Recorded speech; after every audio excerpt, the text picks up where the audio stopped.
Halo teman, Assalamualaikum warahmatullahi wabarakatuh. Masih bersama channel Tutor, channel belajar bersama dan berkembang bersama. Tentu saja Rektor masih setia menemani, mengajak kalian untuk belajar bersama, membedah sesuatu, menganalisa sesuatu. Kali ini Rektor ingin bicara soal tema, yaitu tentang rekomendasi video. Kalau kita bicara soal rekomendasi, Mas, ketika kita upload video selama ini, kita kan video kita ini sudah nongol di beranda, di atas kita ada video besar, di bawah kita ada video kita, lalu video kita lagi ya, karena nguploadnya 131, lalu yang sudah monet 121 atau 11, pokoknya di beranda itu suka nongol ya video besar, video kita lagi, lalu besar lagi. Sering nongol, sudah berhasil nongol di beranda YouTube dan direkomendasikan.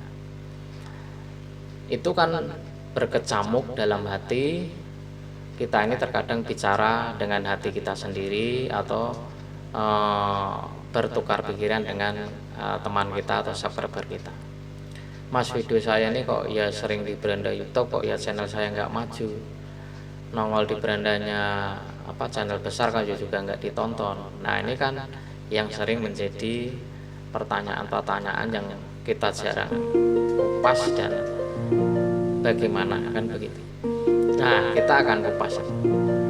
Memang kita ini sudah berhasil membangun sebuah rekomendasi karena ya sering mengupload video besar, lalu terjadilah video kita ini jejer kepada video-video besar.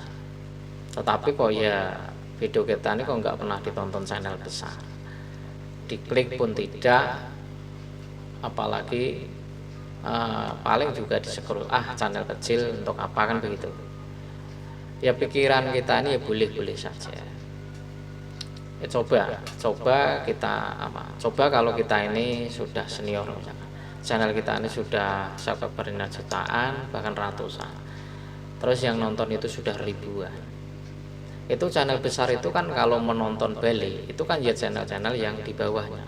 Contohnya kalau subscribernya 500.000, nontonnya kan yang 200 subscriber, 100 subscriber. Itu pun terkadang tidak semuanya dibalas.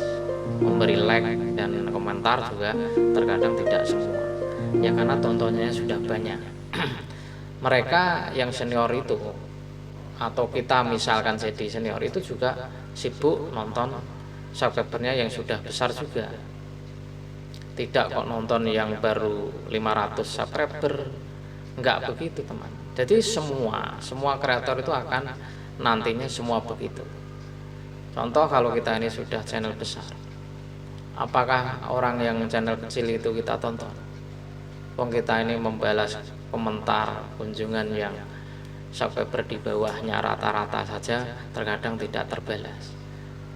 Kan nggak sempat menonton channel yang baru pemula banget. Nah, ini ya juga perlu disadari. Ya makanya videonya kita ini ya tidak diklik, walaupun menurut kita sudah bagus. Sebenarnya channel besar itu bukan ya tidak semuanya menganggap bahwa video pemula itu jelek, tidak. Kita ini kan hanya prasangka buruk saja.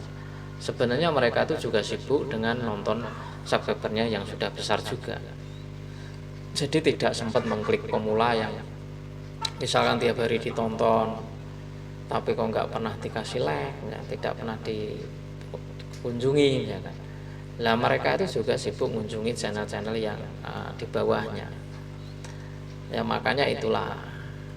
Ya kita ini kan selalu ngupload video rekomendasi sudah berhasil tapi ya enggak ditonton. Lah ya namanya mereka juga punya kesibukan. Jadi seperti itu.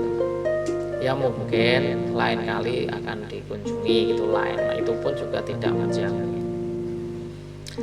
Lah kalau sudah tahu rekomendasi sudah terjadi, lalu pikirannya apakah lah nggak ngoplos lah, karena ya percuma kan, pikirannya kan gitu.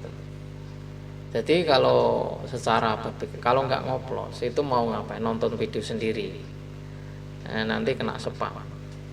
Nonton video sendiri jam tayang nggak masuk karena kena spam.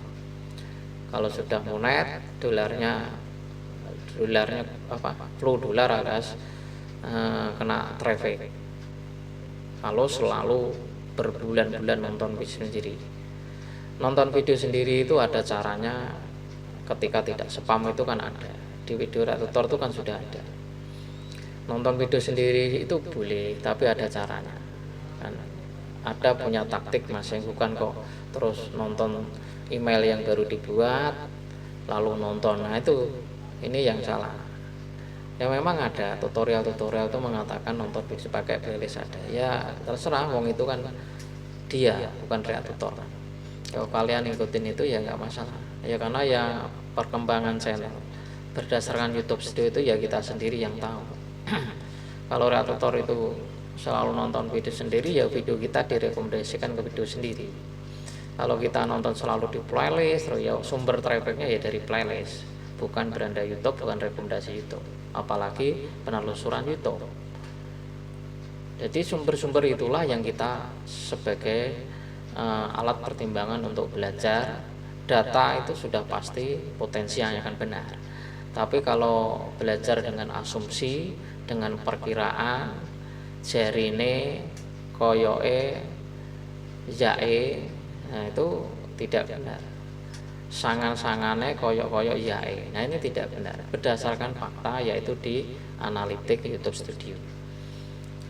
Sudah sering redaktor mengatakan YouTube Studio itu adalah alat untuk belajar, alat untuk menengok channel kita, bagaimana perkembangan. Ya di situlah kita mengadakan riset.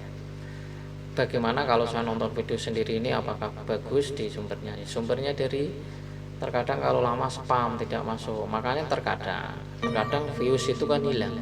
Misalkan tadi viewsnya sudah 1000 kok jadi 900, yang 100, nah itu biasanya kena spam. Ya karena nonton video sendiri tanpa diupload kena spam. Jadi semacam itu teman. Ya dari situlah kita harus mendatangkan riset. Ya kalau kalian nggak meneliti ya nggak tahu perkembangan.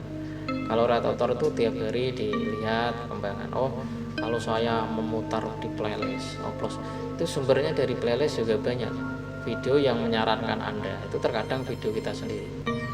Nah kalau nggak diupload ya video kita sendiri semua yang di. Tapi kalau diupload itu yang video yang menyarankan video Anda ya nanti campur-campur. Nah itulah untuk menghindari spam supaya tidak terdeteksi oleh mesin bahwa kita ini tidak selalu menonton video kita sendiri. Nah itu saja teman, nanti akan pembuatan video-video yang lain, semoga bermanfaat. Wassalamualaikum warahmatullahi wabarakatuh.